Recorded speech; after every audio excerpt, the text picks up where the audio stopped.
Olá! Nessa aula teremos como objetivos compreender o que são vendas, diferenciar a função marketing da atividade de vendas e também conhecer os conceitos básicos da área de vendas. Para começar, vamos definir o que é uma venda. Venda vem do latim vendere, que vem de venum dare, ato de colocar à venda ou dar algo a alguém. Podemos dizer que vender é o ato de induzir alguém a trocar algo, mercadorias ou serviços, por dinheiro. A venda significa o encontro do agente de oferta com o agente de procura, juntar a oferta com a procura. Esse é o desafio do marketing. Bom, já que falamos em marketing, o que é marketing? Marketing vem de mercare, no latim, e significa comércio, ato de comercializar. O marketing é uma função organizacional e um conjunto de processos que envolvem a criação, a comunicação e a entrega de valor para os clientes, bem como a administração do relacionamento com eles, de modo que beneficie a organização e o seu público interessado. Mas por que alguém que estuda, que faz um curso na área de vendas, deveria estudar marketing? Marketing orienta-se para entender as necessidades do cliente e busca criar condições para que o cliente efetive o consumo dos produtos ou serviços da empresa. As vendas serão, portanto, o resultado de uma boa atividade de marketing. Como exemplo da importância da função marketing, deixei nos slides aí um caso muito interessante, que é esse desses kits que a gente encontra nas farmácias, que vem escova de dente, uma capinha para proteger ela, para permitir o transporte, e um pequeno creme dental, e às vezes até um fio dental também mais curto, que é para aquele perfil de consumidor que quer viajar e quer levar um pequeno kit. O marketing identificou essa necessidade, e isso acabou ajudando a área de vendas a impulsionar, a aumentar suas vendas. Provavelmente esse público agora compra um kit que vem com mais coisas e que recebe também um maior valor agregado nisso.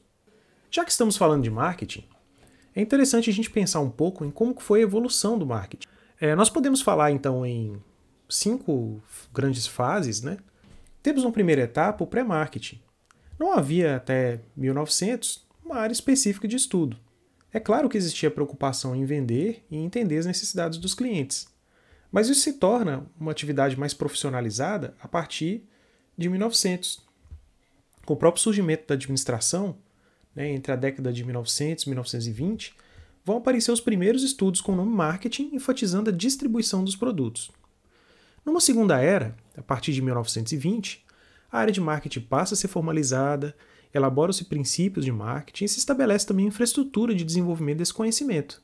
É nessa época que surge a American Marketing Association, a AMA, que é a principal instituição na área de marketing até hoje. Uma terceira era, que entre a década de 50 e 1980 do século passado, é uma era em que se experimenta um crescimento rápido do mercado de consumo norte-americano e junto, aumenta a competição e também ampliam-se os conceitos do próprio marketing. 2 tendências predominam nesse período: um ponto de vista gerencial para o marketing e também o ponto de vista de um embasamento comportamental. Na era 4, a mais recente, há uma mudança intensa e uma fragmentação de conceitos, e vem aí da década de 80 até agora. Os desafios do mundo dos negócios se tornam gigantescos, se ampliam e diversificam muito. A adoção das tecnologias trazem novos desafios e acaba também que o marketing responde a essas mudanças. Então, os estudos vão se diversificar em diversas áreas de interesse especializado. Como, por exemplo, a gente tem hoje o neuromarketing, que utiliza conhecimentos da neurociência para o marketing. Podemos falar também que a evolução passou por algumas ondas.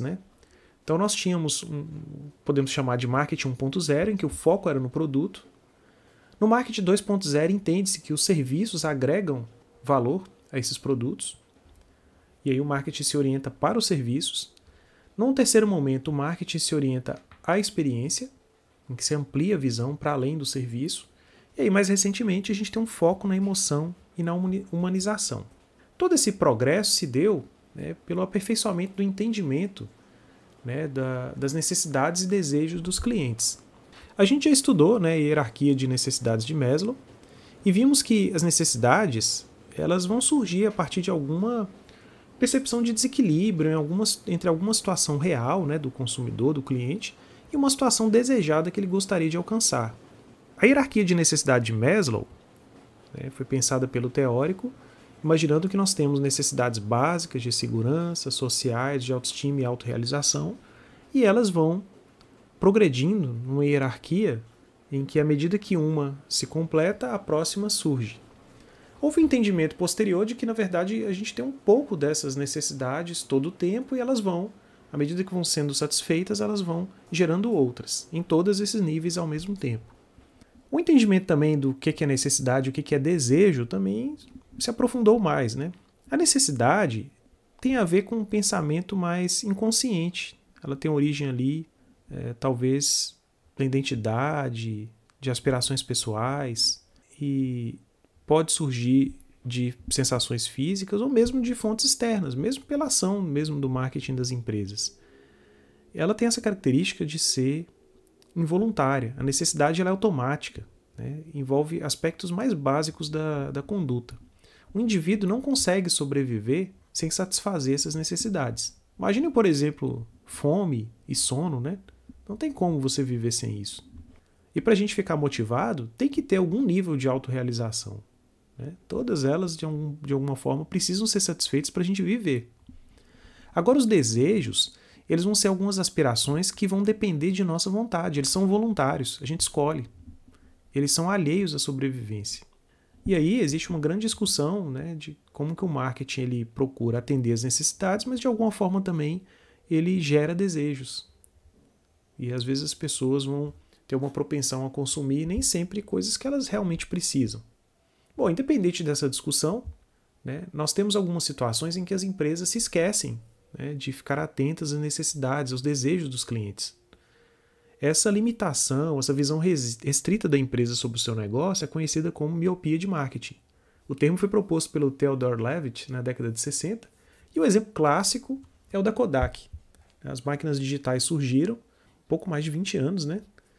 E ela não soube responder à época. A empresa era líder no mercado mundial de venda de filmes, também nos serviços de revelação de filmes, também vendia muitas máquinas fotográficas.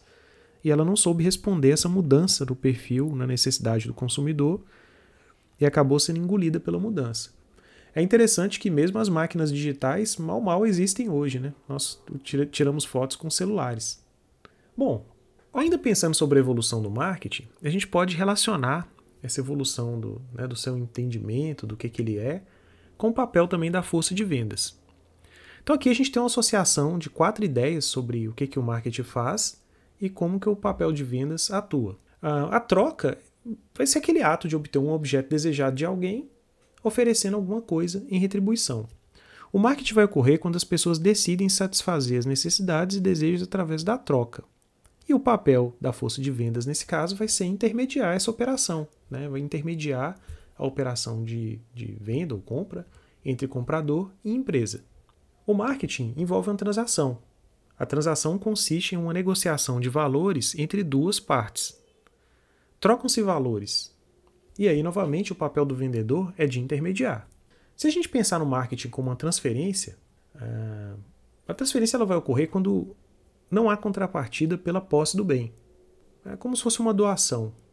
A gente também tem marketing nesse caso, não é? Marketing social, por exemplo, quando as pessoas fazem doações para as entidades de caridade, existe, funciona, e ele tem também esse papel de intermediador, né? Ele liga aquela pessoa que quer doar, que quer transferir o bem, com aquele que vai receber. Se a gente olhar para o marketing como uma atividade de construção de laços de confiança, né, entre partes, nós também teremos lá a atuação do papel da força de vendas. É ela que vai criar uma rede de clientes que são frequentes e fidelizados. Nós, inclusive, vamos chamar de comprador quem vai lá e faz a aquisição, quem participa dessa operação de troca, dessa transação de troca. Mas nós só vamos conseguir chamar esse comprador de cliente quando ele passar a ser frequente, quando ele desenvolver de fato um relacionamento, né, com a empresa. As teorias de marketing evoluíram em vários aspectos e tem alguns conhecimentos básicos que são importantes para a gente. Um deles é o conhecimento sobre os 4 P's do marketing, ou do composto de marketing. Nós temos o produto, o preço, a praça e a promoção.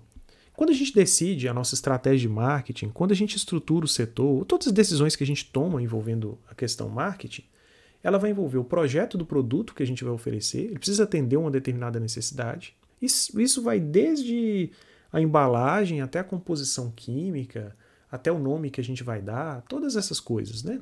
Quando a gente trata do preço, nós estamos tratando de uma relação de valor, do custo, né, que a gente tem e do valor que a gente deveria cobrar dos clientes para poder cobrir esses custos e obter também um lucro, né? O valor precisa ser compatível com aquele que é adotado pelo mercado.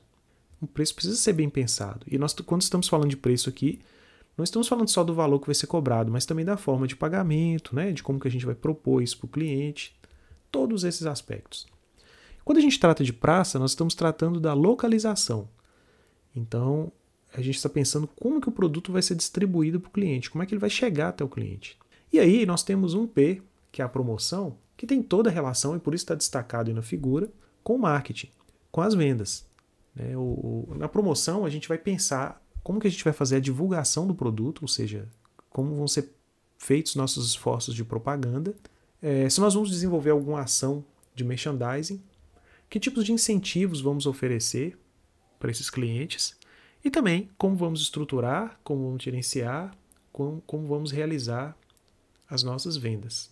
Então, em termos de estrutura, né, a área de vendas se submete à área de marketing e responde pelas questões ligadas à promoção. É claro que o vendedor vai ter que ter um conhecimento profundo do produto, vai ter um contato direto com o cliente, vai entender se o preço está compatível, vai promover muitas vezes ajustes, né? E provavelmente ou vai vender nas lojas que a empresa possui ou vai até o cliente, assumindo a função também de distribuição. Uma expansão do conceito são 6 P's do marketing de varejo. Ele acrescenta aos 4 P's processos e pessoas. Processos vai ser uma variável relacionada ao método usado para a prestação do serviço, padronizado ou customizado desde a linha de produção do produto até as etapas de venda, entrega e pós-venda para o consumidor.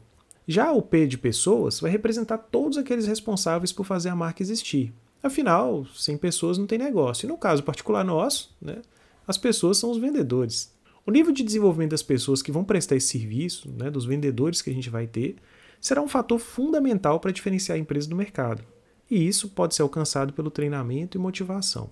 E quando a gente fala de processo, nós estamos falando das atividades que essas pessoas vão desenvolver. Então são 2 P's muito importantes que vão fazer muita diferença no varejo. De fato, fazem diferença em qualquer empresa.